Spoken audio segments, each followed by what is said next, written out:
চামড়া খুলে নেব আমরা, হেফাজতের চামড়া খুলে নেব আমরা।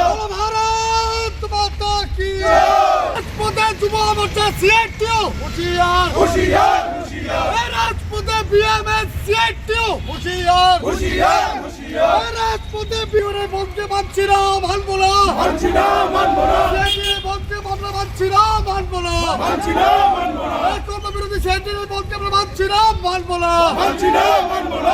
যে এই গণতন্ত্রের ভিতরে সকলেরই অধিকার আছে যার যার কথা বলার মতো, কিন্তু আমরা চাইছি যে সাধারণ পাবলিককে যাতে কোনো রকম হ্যাম্পার না করে, সবাই যার যারা আলোচনা রাখতেই পারে, তাদের দাবি দেওয়া রাখতেই পারে, সেটাতে আমাদের কোনো আপত্তি নেই, কিন্তু সাধারণ পাবলিক যাতে তারা কোনো রকম হ্যাম্পার না হয়। আমরা শুনেছি যে এখানে দাঁড়িয়ে একটা গসিপিং চলছিল, একটা হ্যাম্পারিং করার একটা প্ল্যান চলছিল।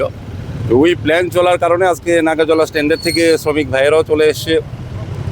তো যেহেতু আমাদের শ্রমিক ভাইয়েরা সবাই চলে এসছে, বাস মালিকরাও চলে এসছে, তো সেই কারণে আমাদের যুব মোর্চার সভাপতি পদ্মনাভ সাহা আমাকে বললেন যে দাদা এমন হয়েছে, সবাই তো এখানে চলে এসছে, কী করা। তো আমি আসলাম, দেখলাম যে ঠিক আছে, গণতান্ত্রিক উপায়ে কেউ যদি মনে করে মিছিল করবে তা তো করতেই পারে, কিন্তু সাধারণ পাবলিক যাতে কোনো রকম হ্যাম্পার না হয় এই জিনিসটা দেখার জন্য আমরা এখানে এসেছি।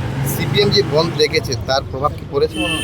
কোনো দিকে আপনারা সকলেই দেখতে পাচ্ছেন যে নাগরজলা থেকে আরম্ভ করে সব কিছুই সকাল থেকেই সব কিছু ঠিকঠাক আছে, আমরা চারিদিকে দেখতে পেলাম। সেই জায়গাতে এখন কর্মনাশা সেই বন্ধকে কেউই সাপোর্ট করে না, সেই কারণে বন্ধ পুরোপুরি একদম অসফল, সেদিক থেকে কোনো নির্দ্বিধায় আমরা বলতে পারি।